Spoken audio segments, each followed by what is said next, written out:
Jesus eats the Passover meal with his disciples and announces ratification of the greatest covenant in all the Bible, the New Covenant, on the Bible Brief.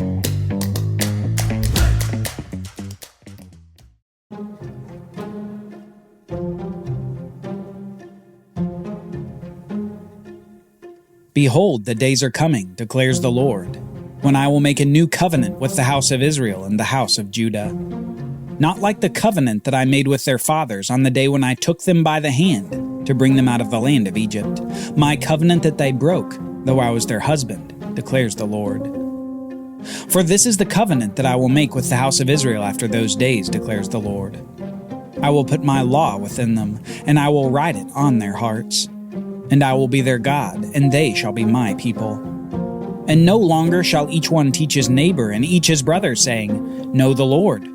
For they shall all know me, from the least of them to the greatest, declares the Lord. For I will forgive their iniquity, and I will remember their sin no more.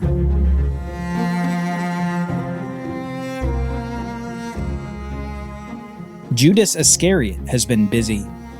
Not only had he been with his Rabbi Jesus as the famous teacher came into Jerusalem to shouts of praise, but Judas had also been plotting in the background.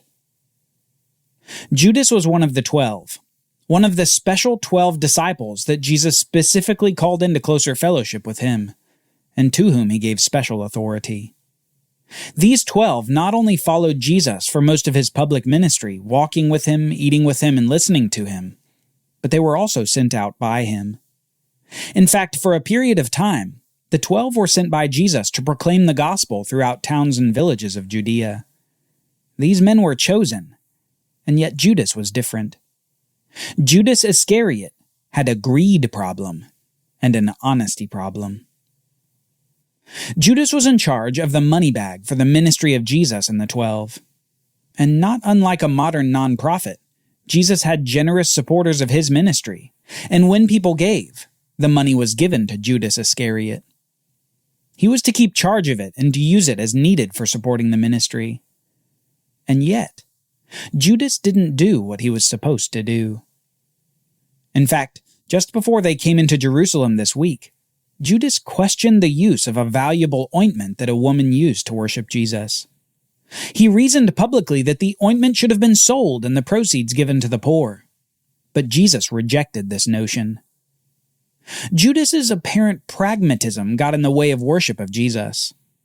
More than that, however, Judas had a hidden motive. He wanted the proceeds from that ointment for himself, as he'd begun stealing from the ministry money bag.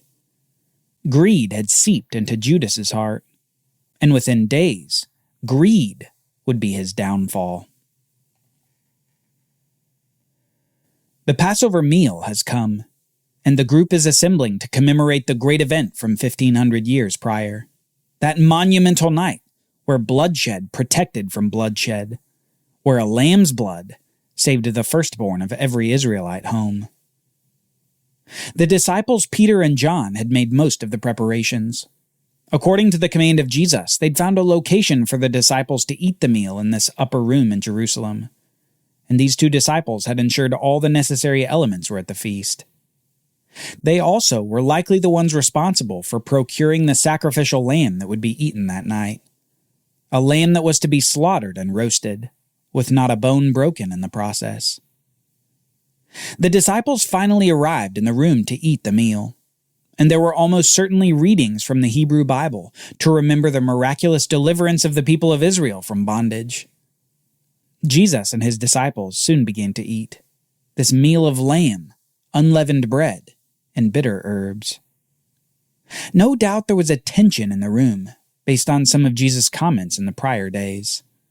Comments about his coming death, and that his hour had come. But what Jesus did in the middle of the meal surprised every last one of the disciples. We read this in John chapter 13. Jesus, knowing that the Father had given all things into his hands, and that he had come from God and was going back to God, rose from supper. He laid aside his outer garments, and taking a towel, tied it around his waist. Then he poured water into a basin and began to wash the disciples' feet, and to wipe them with the towel that was wrapped around him. The awe among the disciples must have led to minutes of silence as Jesus began to kneel down before each disciple and wash their feet, something that only servants normally did. In fact, Jesus did something that none of the disciples themselves had stooped to do. Apparently at this meal, no servants of the house were present, which meant that the sandaled feet of the disciples would have remained unwashed and dirty before this evening meal. Unwashed, unless one of the disciples were to assume the servant role. But none did. Only Jesus stooped low enough to become the servant. And here's where Simon Peter comes in, rejecting the notion that Jesus should wash his feet at all. When Jesus had come to him, Peter says this, "Lord, do you wash my feet?" Jesus answered him, "What I am doing you do not understand now, but afterward you will understand." Peter said to him, "You shall never wash my feet." Jesus answered him, "If I do not wash you, you have no share with me." Simon Peter said to him, "Lord, not my feet only, but also my hands and my head." Jesus said to him, "The one who is bathed does not need to wash except for his feet, but is completely clean. And you are clean, but not every one of you." For he knew who was to betray him, and that was why he said, "Not all of you are clean." Jesus, like he often did, elevated a simple act to illustrate a spiritual truth. Taking the posture of a lowly servant, he washes each of their feet as an act of humility and service. The washing that Jesus was doing to his disciples represents what Jesus does to those who believe in him. He makes them completely clean, and in doing this, he allows them to have fellowship with him. Fellowship that one of the 12 will not experience, despite the representative foot washing. Now, the elevation of this act of service to a spiritual level doesn't detract from the lesson in servanthood that Jesus is teaching as well. This is what Jesus says after coming back to his place at the table. "Do you understand what I have done to you? You call me teacher and Lord, and you are right, for so I am. If I then, your Lord and teacher, have washed your feet, you also ought to wash one another's feet. For I have given you an example, that you also should do as I have done to you. Truly, truly, I say to you, a servant is not greater than his master, nor is a messenger greater than the one who sent him. If you know these things, blessed are you if you do them." In this act of foot washing, not only was Jesus illustrating a spiritual principle of fellowship, but also a grounded principle of service. He says to his disciples that as their master and teacher, this was another lesson. If the master stoops to serve, then those he leads should serve as well. Jesus is the example that his disciples are to follow. But all this has been but a prelude to the main event of the night. An event that places an exclamation point on the foot washing that Jesus had done. A foretaste of the ultimate act of service that Jesus would do for the Father on behalf of the world he loves. Later in this meal, Jesus says words that instruct all those who follow him even to this very day. He says this, "I have earnestly desired to eat this Passover with you before I suffer. For I tell you, I will not eat it until it is fulfilled in the kingdom of God." And he took a cup of wine, and when he had given thanks, he said, "Take this and divide it among yourselves. For I tell you that from now on I will not drink of the fruit of the vine until the kingdom of God comes." And he took bread, and when he had given thanks, he broke it and gave it to them, saying, "This is my body, which is given for you. Do this in remembrance of me."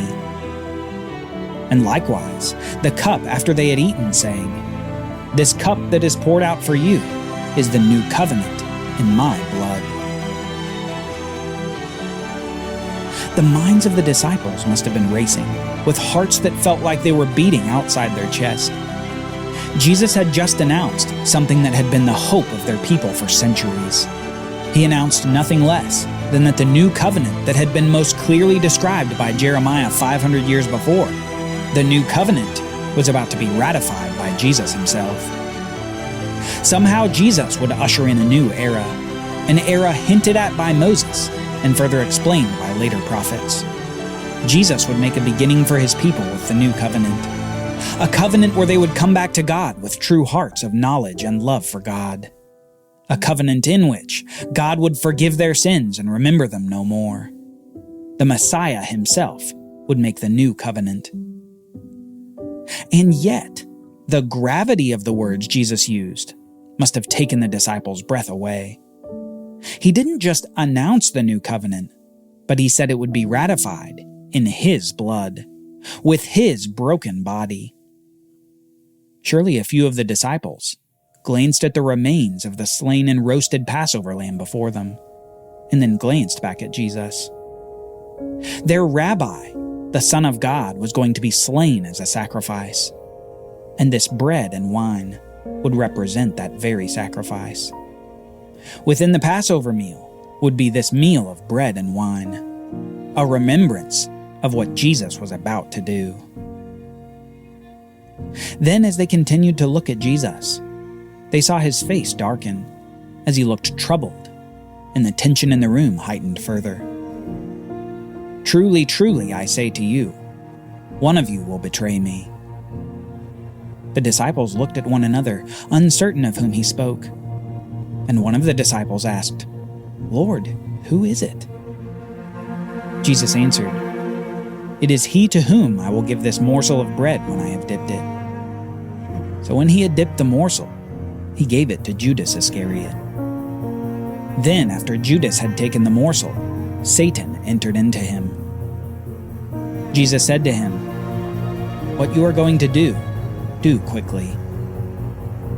Now no one at the table knew why he had said this to him. Some thought that because Judas had the money bag, Jesus was telling him, buy what we need for the feast, or that he should give something to the poor. So after receiving the morsel of bread, Judas immediately went out, and it was night. The enemy had been working on Judas, tempting him and preparing him for this moment. Satan was only biding his time, waiting for just the right moment to finally put an end to this Messiah once and for all. His temptations in the wilderness had failed, and his demonic rule was being pushed out of strongholds through the ministry of Jesus and the disciples. Yet this one, this Judas, all it took to take him down was some shiny, small, stamped pieces of metal. Earlier that week, Judas offered to the chief priests to turn Jesus over to them for the right price. And all it took was 30 pieces of silver. 30 silver coins for the red blood of the Lamb. Join us next time as Jesus tells of coming events that will shape the future for his disciples for generations to come. The Bible Brief is brought to you by the Bible Literacy Foundation, dedicated to helping people like you learn the Bible.